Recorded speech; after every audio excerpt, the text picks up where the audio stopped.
How do you mourn someone that never even existed? That's something my mind has been plagued with for as long as I could remember. I remember going to the cemetery, to the gravesite of a person I had never known. Once in my life, I had gone to a gravesite of a person who didn't even exist. I had 4 siblings initially. Now, 3 remain. For as long as I can remember, I've been followed around by a shadow that sabotaged everything I did. From my preschool years until recently, it was some form of a gargantuan mass of a black substance that had snuffed the light out of my life on more than one occasion. I'm not even sure if it's gone now. It all started after an aforementioned visit to the grave of a person I had never known. The first time I had encountered the black mass was when I was a preschooler. I was standing on the slide, and it was a good few feet above the ground. I felt an icy hand push me from behind, and the next thing I knew, my body contacted with the hot sand below. I burst out into a fit of crying, more so because of the shock rather than the pain.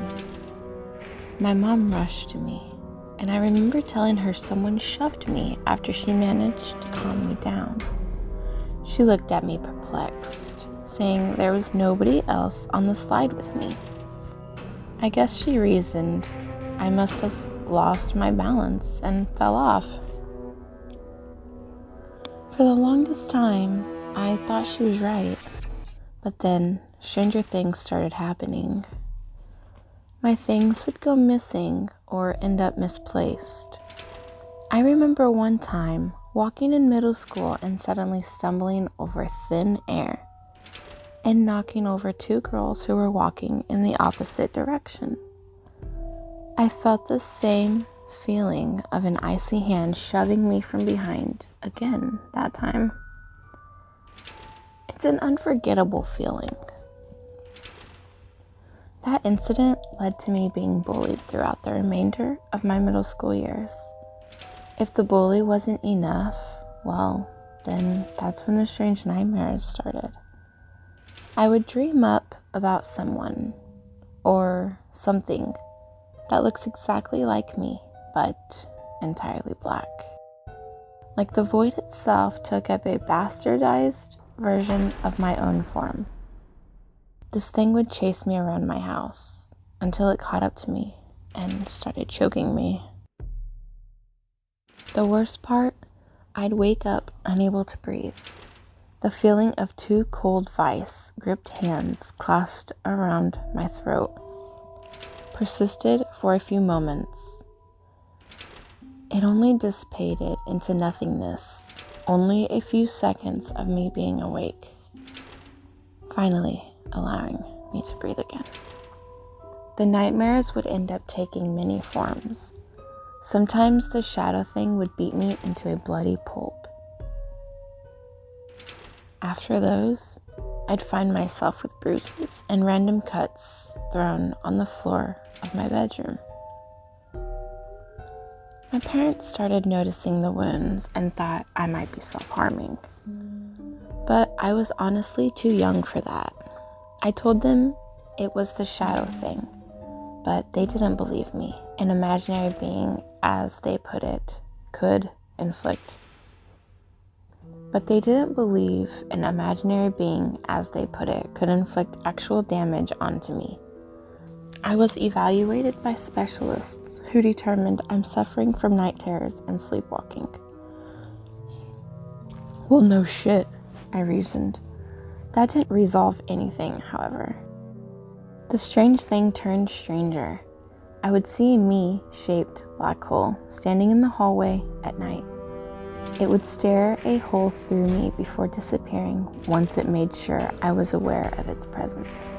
Some nights I would wake up to see it standing over me as I slept before vanishing once I jolted awake. The scariest part is it grew along with me. It was an identical copy of myself. Things turned deadly when a friend of mine died from tuberculosis. She contracted the disease abroad and ended up being treated, but suddenly her state deteriorated and she died. I was there the day she passed away. Her eyes were fixated on me as her skin turned from pale to blue while she grasped at her throat. I called the nurses, but it was too late. I was shattered. I cried for days. And that's when I saw the black thing staring at me, laughing. I swung in its direction, but it disappeared into thin air. I swear I could hear laughter in the air, faintly. My own laughter. During her funeral, that thing stood behind her grave. I couldn't tear my eyes off of it. That thing, it was enjoying itself. It sank into the grave along with her, before pulling itself back out and laughing at me once again. I wanted to tear it apart so hard, but I knew I couldn't because I was around people. Somehow, no one seemed to notice that thing. It was gone for a while. I managed to almost forget it. As I was crossing the street after my medical tests for the military, my throat began to stiffen. I couldn't breathe. My body froze, and my head started spinning as the feeling of a disturbing, familiar, cold hand tightened itself around my throat. My heartbeat started increasing. I tried moving, but I couldn't. I couldn't do anything. I was paralyzed from the head down. Everything started turning dull and then fading, while my vision and overall sensation of self was being drained away. A pair of lights and the screeching sound of tires violently grinding on concrete shook me awake. I was nearly run over. Fortunately, the driver stopped in time. I didn't know what was going on. I couldn't talk, and I was compensating for lost oxygen by hyperventilating like crazy. A short trip to the hospital revealed that I most likely suffered a panic attack. I wasn't so sure that was it. While I was recovering from my anaerobic state, all I could think about was the shadow being, but I couldn't tell anyone about it. It made no sense. Not to mention, I didn't suffer any further encounters with this thing until one day, in the field, I saw it run across my field of vision. My mind went blank, and my heartbeat entered race mode. Thinking I was the enemy, I almost fired off on some of my own comrades. Good thing my buddy smacked me on the arm before I could shoot. I told him I saw something suspicious moving, but he told me I was just seeing things. I guess he was right. They were all right. It came to me eventually, not too long ago. I finally realized the source of my troubles. I finally know the identity of the shadow entity. I had it beaten into me. I was beaten senseless by the truth. Quite literally.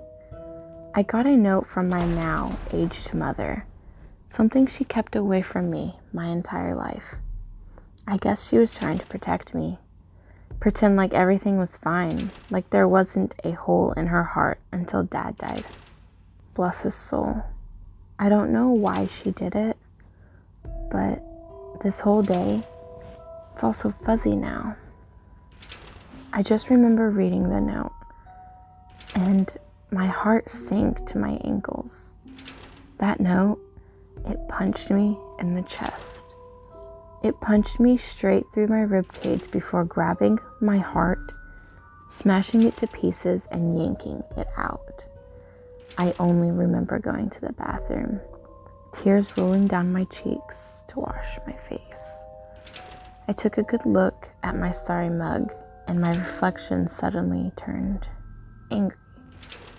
This new look mesmerized me.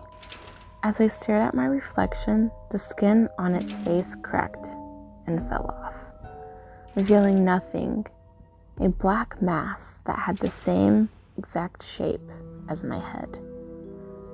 It had no features, other 2 white holes for eyes, and a wide line twisted into an eerie frown for a mouth. The next thing I know, my head is driven into the mirror and everything turned fuzzy and spinning. I don't remember much, but I know I was being thrown around like a rag doll. My wife found me lying in a small puddle of my own blood at the entrance to the bathroom. The bathroom was trashed. All the ceramics were broken.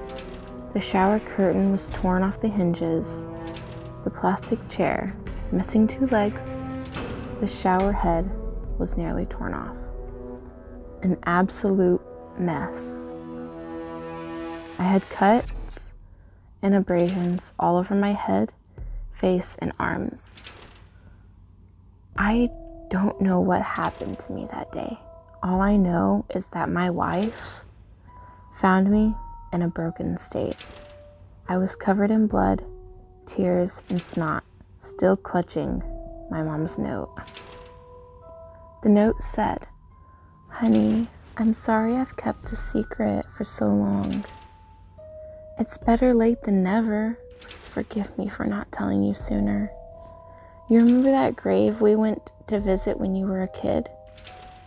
That grave belongs to your brother. When you were born, you had a twin brother.